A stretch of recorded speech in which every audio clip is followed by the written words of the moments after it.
Good evening. I'd like to borrow a moment of your time, if I may, to discuss a problem that is plaguing today's society and today's food chain. The problem: genetic modified organisms, or GMOs as they're commonly referred to. What is a GMO, you may ask? A GMO is a crop that has been, usually it's a crop that's been modified. For what? Depends on the issue. Most of them been modified to withstand heavier pesticides. You'll see signs in the field for those of you who live in agricultural states that mark corn. Maybe it's a Roundup logo, maybe it's another logo, but that's what that definition is to let those know that that's what that crop is. Corn is planted or rice is planted to withstand.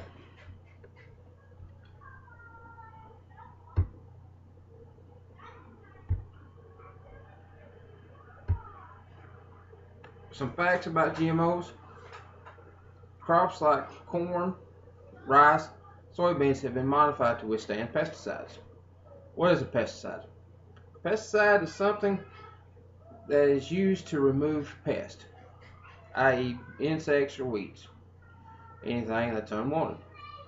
Weeds being the biggest problem farmers are faced with, they started to use pesticides or herbicides to control the weeds. Well, the weeds soaked up the herbicides, became immune to the pesticides, i.e. became superweed. Stronger pesticides are needed. The stronger pesticides destroyed the crop.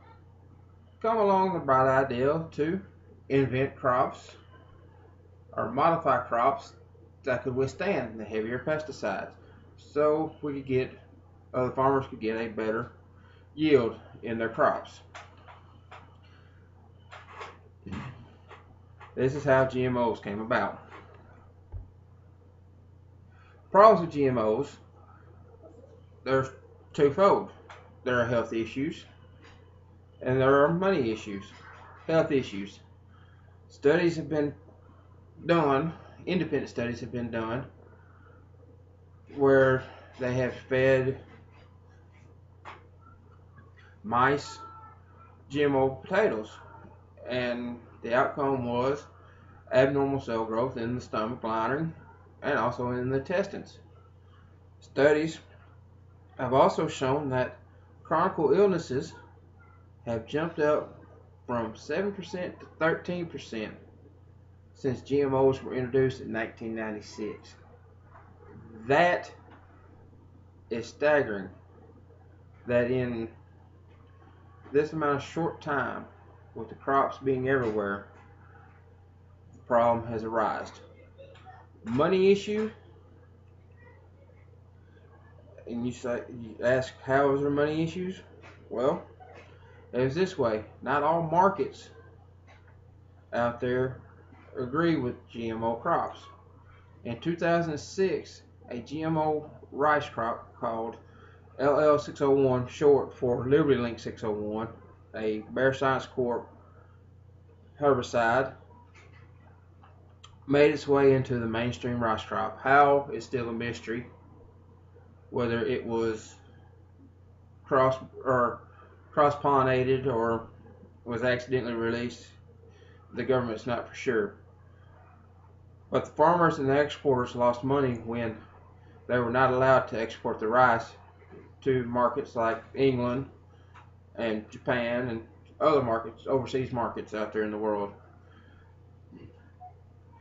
Also, even to do with this strand, corporations that deal with rice flour, and such forth, still had to test for certain customers to ensure that this trait is not found in their product.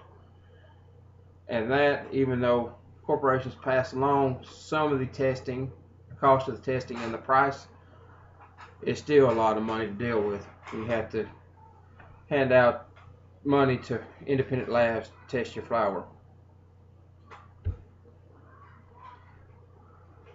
What can we do about this, you ask? Well, there's plenty. First, labs that are out there, maybe even agricultural schools, can work up more food-friendly pesticides, herbicides for the farmers to use around their crops. We see this in the food industry. We have certain pesticides that we can use in our product, bulk shipments, and around our products to help kill bugs when we fumigate. Why not do it for weeds and stuff at the farm? We need stricter standards on everything. Second, we eradicate all GMOs. If GMOs were created to withstand the pesticides that harm the crops, well then if we create eco-friendly pesticides that won't harm the crops, we don't need to modify the crops. Third, speak up, speak out. We send a message to the government and to the labs like Bear Science Corp and the many other labs that have made the pesticides and now are creating the crops to withstand the pesticides, that we're not going to take it anymore. We need a change. We need to speak up, speak out to the government to enforce stricter standards. But in order to do this, it's going to take something that people don't want to hear about. Time. Like I said, with the Liberty Link, it took approximately 2 years of strict testing and strict control from the Arkansas State Plant Board, the FDA, USDA, to ensure that it was eradicated. And money. Of course, money could be better, or I can think of no better way to spend the money than our tax dollars outside our borders, ensuring that we have better food condition or a food chain.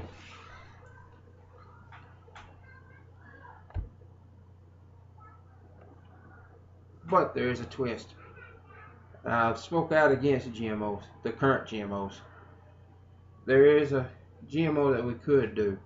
Once we've eradicated all the GMOs that are built to withstand these strong herbicides and pesticides, let these labs go to work on GMOs that can withstand weather conditions, like rice that can grow in drier conditions. If you're not aware, the summers in the south are dry. Very little rain. It seems like it's getting smaller and smaller each year. I'm sure farmers would love to be able to plant rice, grow rice, get a good crop without running their big energy consuming wells.